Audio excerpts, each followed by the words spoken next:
Hei, jeg heter Nina. Dette er mitt syrom, og velkommen til serien min Ninas syrom. I denne filmen så skal jeg vise deg hvordan du syr en fin og enkel kordfløyelsjakke. Det er den jeg har på nå. Den har altså krage, den har knappestolpe, og mansjetter på ermet og helt nederst. Mønsteret kommer fra Lutherlås-systemet, fra det nyeste heftet som heter 326, som kom ut i august i 2022.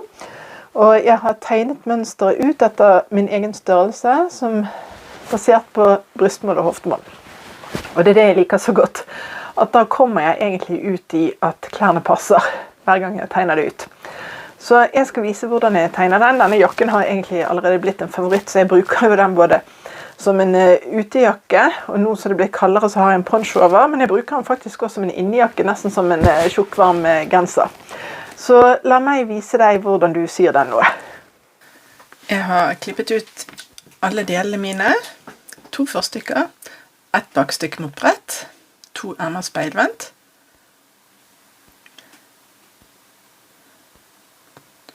2 kragestykker, og de har jeg nålet rette mot rette. Dette stoffet er så tykt at jeg trenger ikke stabilisering, og 2 knappestolper som skal være foran. Jeg begynner med å sy kragen og skuldersømmene.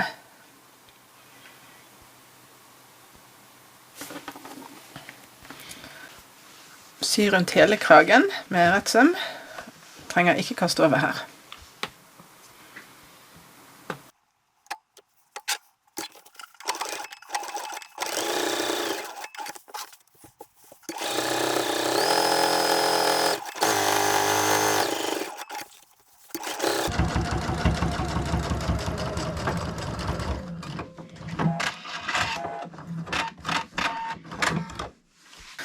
Nå skal jeg gå i gang med knappestolpen. Jeg har strøket stabilisering på det som skal være innsiden, og da har jeg også strøket inn en kant på 1 cm. Så jeg legger knappestolpen nå rette mot rette, fester med nåler, og syr sømmen rett ned.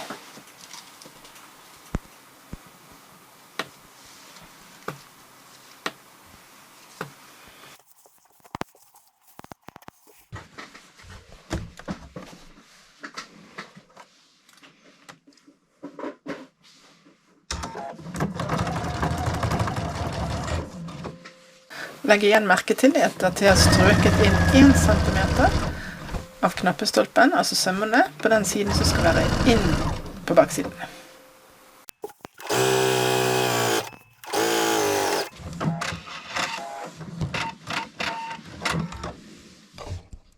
Sånn, nå stryker jeg sømmene inn mot knappestolpen, og så syr jeg skuldersømmene. Når jeg har sydd skuldersømmene, så kaster jeg de over med en overlock.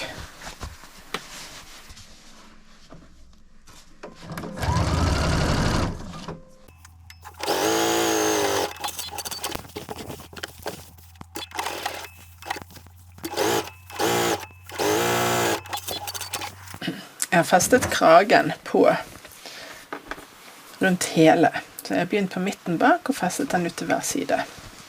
Så nå bretter jeg knappestolpen tilbake. Den skal ligge helt sånn at den er bredt ned på bretten, og fester med en nål.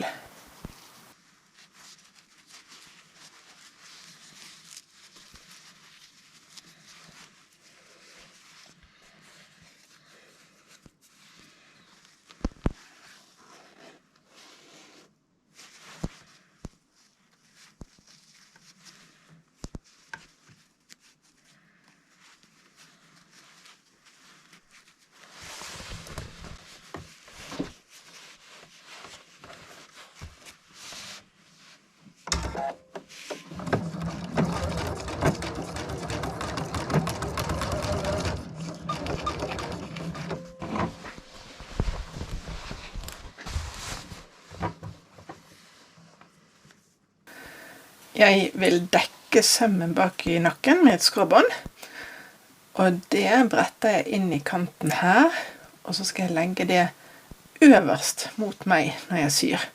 Så egentlig så fester jeg det bare med en knappenål akkurat der jeg begynner, og så styrer jeg det mens jeg syr.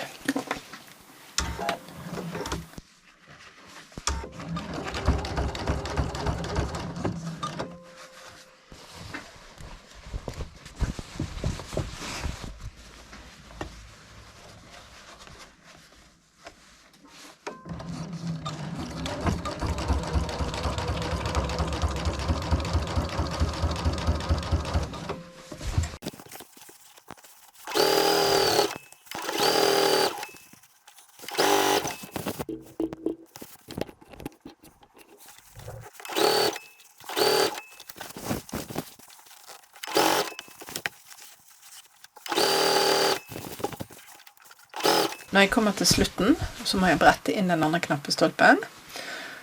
Jeg setter en nål. Og jeg må gjøre det samme med skråbåndet, så jeg klipper det av, bretter det inn, og bretten skal ligge opp mot meg.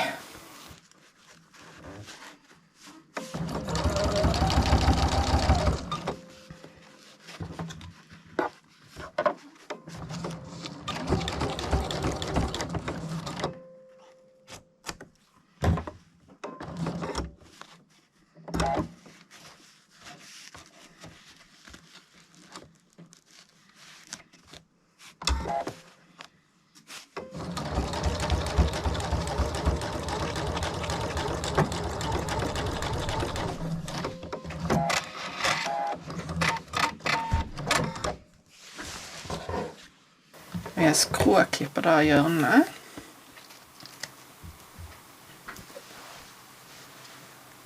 Sånn at det pent kan vrenge ut knappestolpen. Og se så fint det blir nå.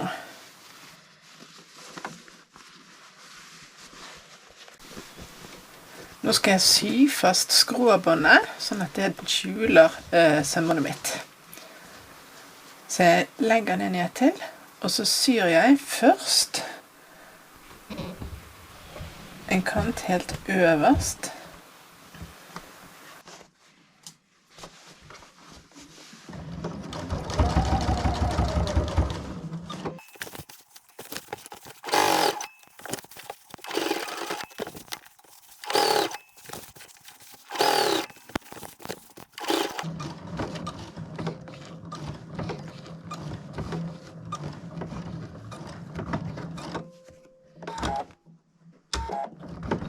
Og deretter så syr jeg den neste kanten. Du kan selvfølgelig velge å bruke en tråd som matcher mer, men jeg synes det var litt stilig å bruke den litt sånn grå, sølvfargete tråden.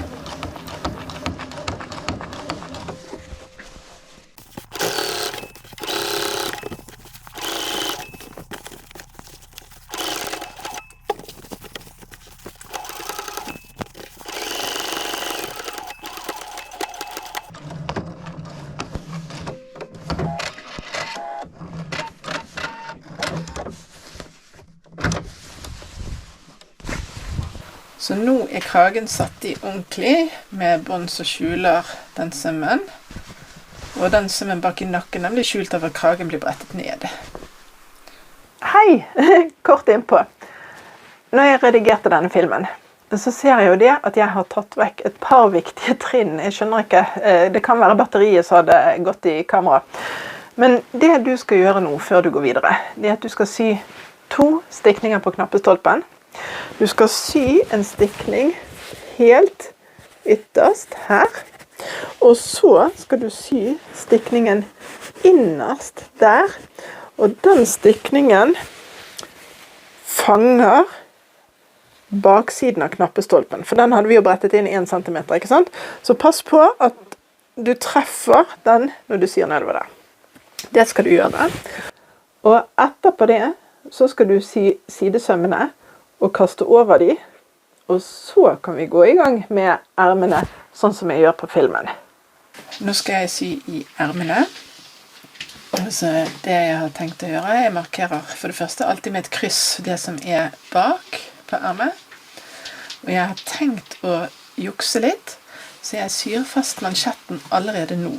Det er mye lettere å sette den i flatt enn å sette den i når den er rund. Så jeg har også her strøket inn 1 centimeter som skal være på innsiden. Så jeg legger rette mot rette, og da er det altså den kanten som ikke strøker ned, så jeg legger på ermet her, og syr fast med 1 centimeter sømmen. Du syr den sømmen der. Og så bretter jeg ermet sammen, og syr sidesømmen i ermet. Og da må du passe på at mansjettens sømmer kommer overens.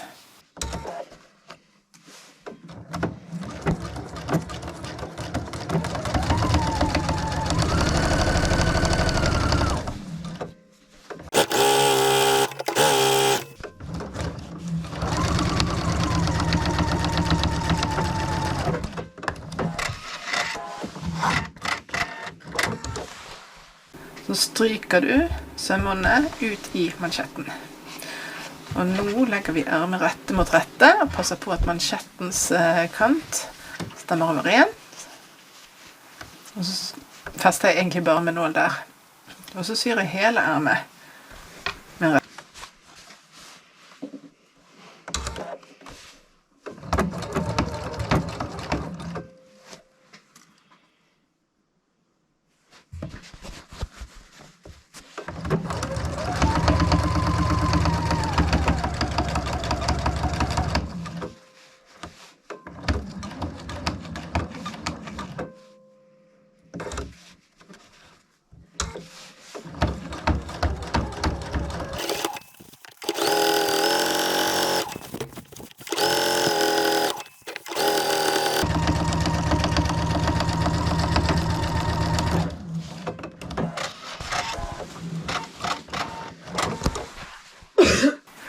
Og nå legger jeg opp mansjetten.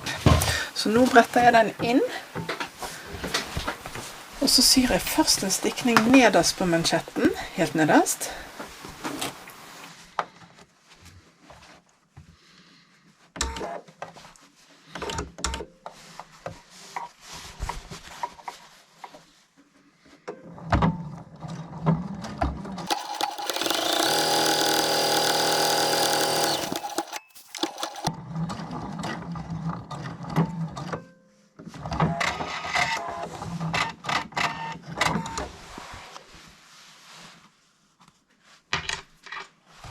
Og deretter så syr jeg en stikning øverst på mansjetten, og pass på nå at du treffer mansjettens innerste del når du syr den stikningen. Og der er det jo nå brettet ned 1 centimeter, så den blir pen på innsiden når du er ferdig med denne sømmen.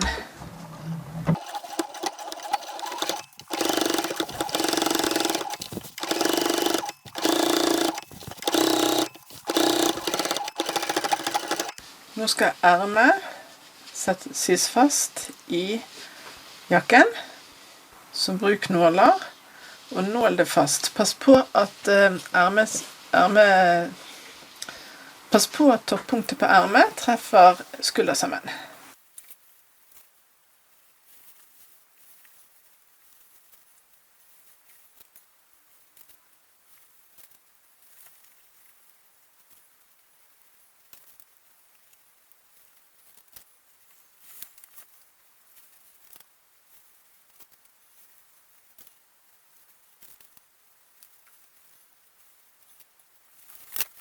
Nå skal du sy rundt hele ermet, og etterpå skal du kaste over.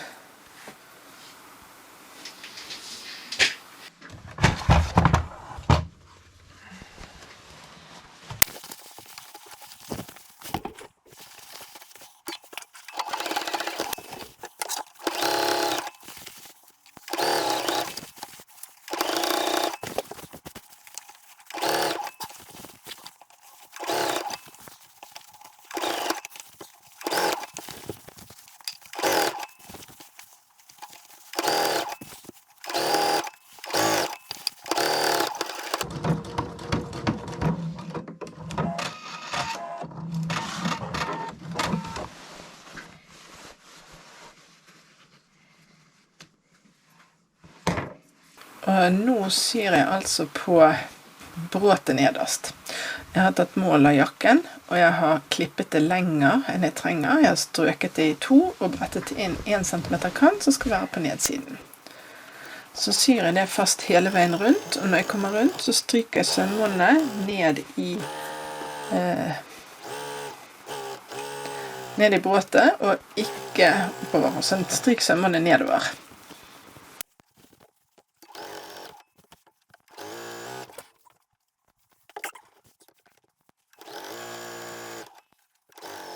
Du ser at stoffstykket mitt er lenger på begge sider, og det er helt bevisst.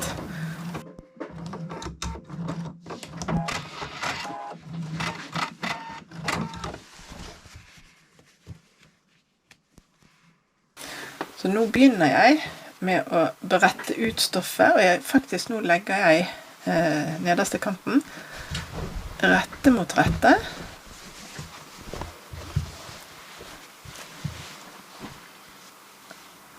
Og nå skal jeg sy akkurat kant i kant med der knappestolpen går. En søm. Som jeg etterpå skal vrenge rundt for å få et pent hjørne der. Og det skal du gjøre på begge sidene. Og her liker jeg å bruke en sånn løfter til foten. For her blir det tjukt. Så har du det, så er det en god hjelp.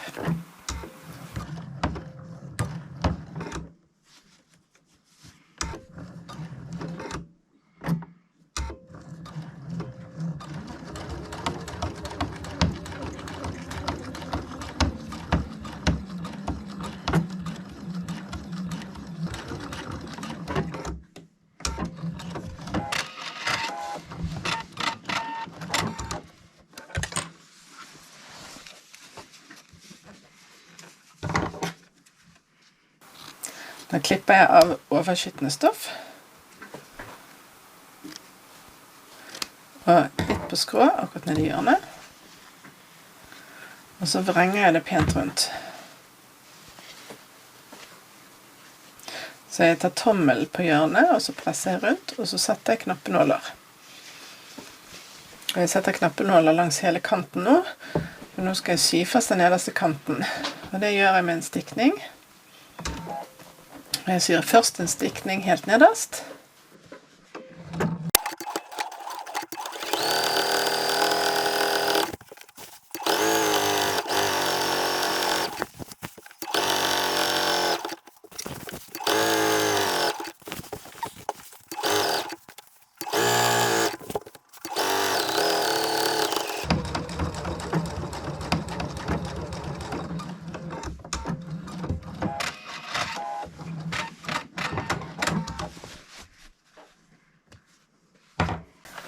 Og så syr jeg en stikning til øverst for å feste sømmene. Og denne sømmen her, den går altså gjennom sømmene på jakken.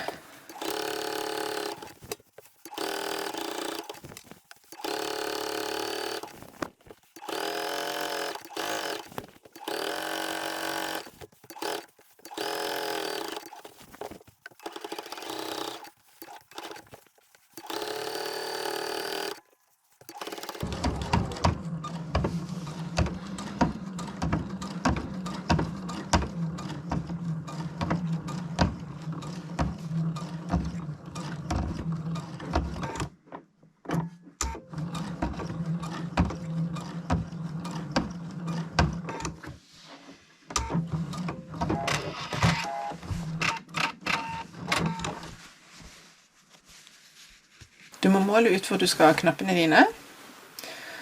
Og jeg setter i knappene slik. Jeg stikker hull med en syl. Så presser jeg denne metalldelen litt gjennom, så mye som jeg kommer, og så setter jeg knappen på toppen. Og så har jeg en liten treplanke. Og der legger jeg altså overdelen av knappen. Egentlig så posisjonerer jeg de sammen først, og så legger jeg overdelen av knappen ned. Og nå må du holde dette helt rett. Det er kjempeviktig, og du må slå med hammeren rett ned, rett ned, rett ned. Og når du gjør det, så får du perfekte knapper på plass. Har du vært med meg helt til nå? Da håper jeg at du synes at dette var gøy å se, og jeg håper også at du har lyst til å gi meg en tommel opp. Det betyr så mye for meg, og kanskje så lite for deg, så jeg blir veldig glad. Jeg håper at du har lyst til å fortsette å følge med meg, så ses vi snart igjen. Ha det bra!